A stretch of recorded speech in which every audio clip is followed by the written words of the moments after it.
جب تمام اعزا و اقارب حسین کے مارے گئے تو امام حسین علیہ السلام نے ایک آواز استغاثہ بلند کی، حل من ناصر ینصرنا حل من مغیث یغیثنا، ہے جو کوئی میری آواز پہ لبیک کہے۔ روایت بتاتی ہے کہ ادھر امام حسین علیہ السلام نے آواز استغاثہ بلند کی، ادھر خیمے سے بیویوں کے رونے کی آواز آئی۔ اب جیسے ہی امام حسین علیہ السلام کے کانوں سے رونے کی آواز ٹکرائی، امام حسین علیہ السلام خیمے کے قریب گئے اور بہن زینب سے پوچھا کہ آخر رونے کا سبب کیا ہے؟ تو بہن زینب نے تڑپ کے کہا، بھیا جیسے ہی آپ نے آواز استغاثہ بلند کی ہے، اس 6 مہینے کے بچے علی اصغر نے خود کو جھولے سے گرا دیا ہے۔ اجرکم اللہ، جزاک اللہ، اللہ آپ کو کوئی غم نہ دے سوائے غم امام مظلوم کربلا کے۔ اس 6 مہینے کے بچے نے خود کو جھولے سے گرا دیا ہے۔ ایک مرتبہ امام حسین علیہ السلام نے بچے کو گود میں لیا، جناب علی اصغر نے زبان بے زبانی سے کہا، بابا مجھے اسی دن کے لیے تو لائے تھے آپ۔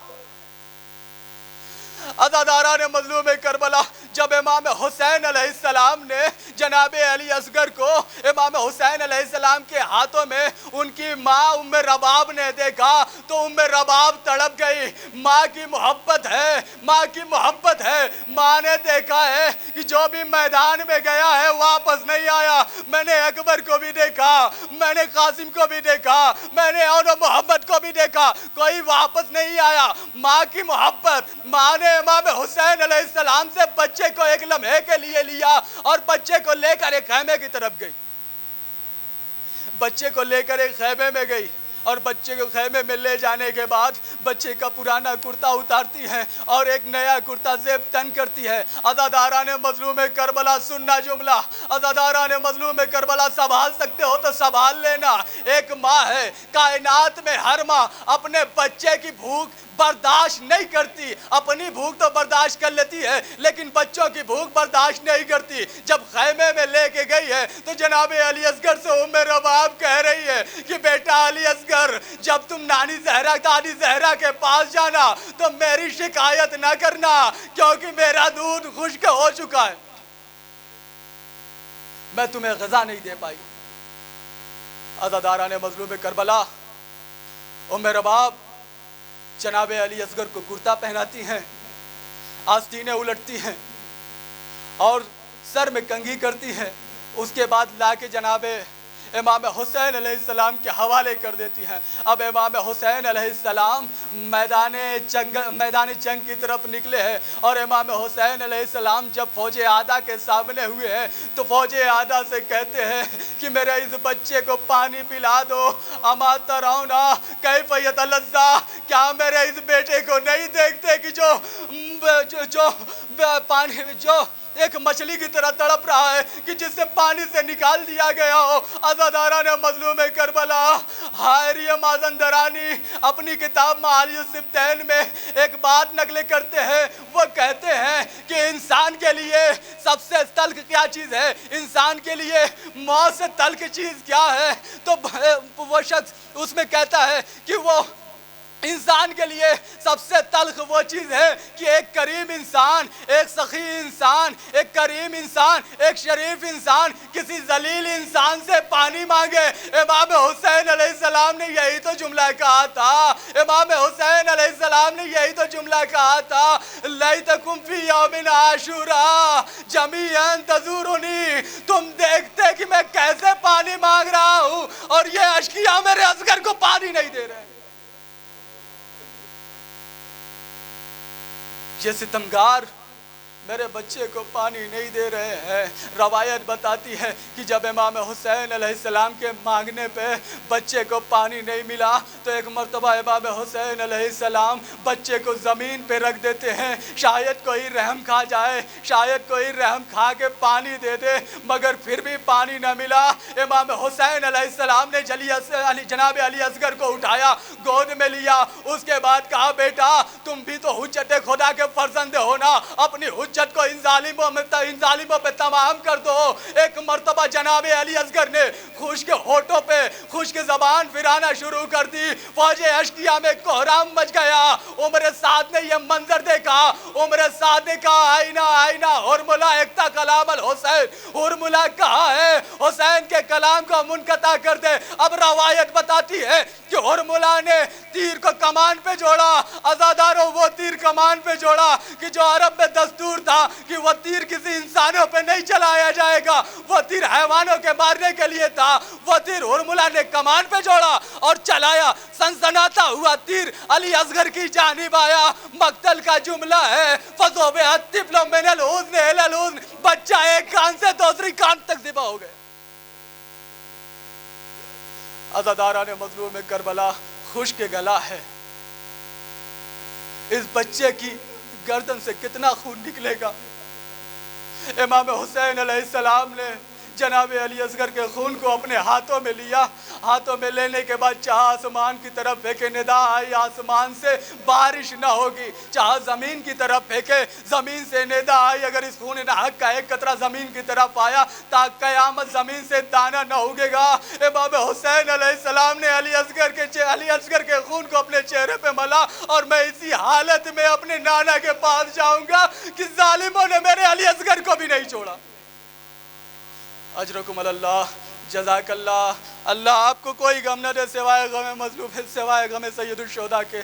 عزاداران سید الشہداء امام حسین علیہ السلام بچے کو لے کر مقتل کی طرف چلے ہیں۔ تاریخ بتاتی ہے کہ سب سے چھوٹا لاشا تو تھا مگر تاریخ کا سب سے وزنی لاشا تھا۔ جب امام حسین علیہ السلام جناب علی اکبر کے لاشے کو لے کے چلے ہیں تو امام حسین علیہ السلام پہ یہ کیفیت طاری نہیں ہوئی ہے۔ جب امام حسین علیہ السلام جناب قاسم کے لاشے کو لے کے چلے تو امام حسین علیہ السلام پہ یہ کیفیت طاری نہیں ہوئی ہے۔ روایت بتاتی ہے کہ یہ لاشا چھوٹا تو تھا مگر اتنا وزنی تھا کہ امام حسین علیہ السلام 7 مرتبہ آگے بڑھے ہیں، 7 مرتبہ پیچھے بڑھے ہیں اور کہتے جاتے ہیں اِنَّا لِلَّهِ وَإِنَّا إِلَيْهِ رَاجِعُونَ، اِنَّا لِلَّهِ وَإِنَّا إِلَيْهِ رَاجِعُونَ، رزم بِقَضَائِهِ وَتَسْلِيمًا لِأَمْرِهِ۔ پروردگار میں تیری رضا سے راضی ہو گیا، پروردگار میں تیری رضا سے راضی ہو گیا، ظالموں نے میرے بچے کو شہید کر دیا۔ عزاداران مظلوم کربلا، امام حسین علیہ السلام جیسے ہی جناب علی اصغر کو خیمے میں لے کے گئے ہیں، روایت بتاتی ہے کہ ماں سے پہلے سکینہ آ گئی اور سکینہ آتے ہی بچے کو خاموش دیکھا، تڑپ کے کہتی ہے بابا آپ نے علی اصغر کو پانی پلا دیا، میرا بھیا محو خواب ہے اور میں پیاسی رہ گئی۔ امام حسین علیہ السلام نے کوئی جملہ نہیں کہا، بس چادر ہٹا دی۔ سکینہ نے علی اصغر کے زخمی گردن کو دیکھ کے تڑپ کے کہا اماں نے یہ منظر دیکھا، تڑپ کے کہا یا بنیا امثلک ینہر، اے میرے لال کیا تیرے جیسا بھی نہر کیا جاتا ہے۔ اجرکم اللہ، جزاک اللہ۔ اللہ آپ کو کوئی غم نہ دے سوائے غم مظلوم کربلا کے۔ امام حسین علیہ السلام نے علی اصغر کے لاشے کو خیمے سے لے کے باہر، خیمے کے باہر آئے، پشت خیمہ آئے۔ تاریخ میں نے یہ بھی نہیں دیکھا کہ امام حسین علیہ السلام نے کسی کے لاشے کو دفن کیا ہو، کسی کے لاشے کو دفن نہیں کیا ہے امام حسین علیہ السلام نے سوائے اصغر کے۔ امام حسین علیہ السلام نے اپنی تلوار سے ایک قبر کھودی اور اس قبر میں جناب علی اصغر کو سلا دیا۔ مجھے نہیں معلوم کہ آخر جناب علی اصغر کو کیوں قبر میں سلایا، جناب علی اصغر کو قبر میں کیوں سلایا۔ عزاداران مظلوم کربلا، جب جناب علی اصغر کو قبر میں سلا دیا، اس کے اوپر مٹی ڈالی اور ایک قبر بنائی اور بنانے کے بعد اس قبر پہ اپنے رخسار کو رکھا اور اتنا روئے کہ قبر آنسوؤں سے تر ہو گئی۔ مجھے نہیں پتا کہ امام حسین حسین علیہ السلام نے آخر جناب علی اصغر کو دفن کیوں کیا؟ لیکن عالموں نے ایک تصور پیش کیا ہے، بس عزاداروں میں نے زحمت تمام کر دی، عالموں نے ایک تصور پیش کیا ہے کہ شاید امام حسین علیہ السلام نے یہ سوچا ہو کہ میری شہادت کے بعد میری ماں سیدہ آئیں گی، اور میں یہ نہیں چاہتا کہ میری ماں فاطمہ میرے اس بچے علی اصغر کو دیکھے، اور علی اصغر کو دیکھنے سے میری ماں سیدہ کے لیے ان کے محسن کا زخم تازہ ہو جائے۔ انا للہ و انا الیہ راجعون۔ الا لعنۃ اللہ علی القوم الظالمین وسیعلم الذین ظلموا أي منقلب بار الہ، مجھے واسطہ ہے محمد و آل محمد کا،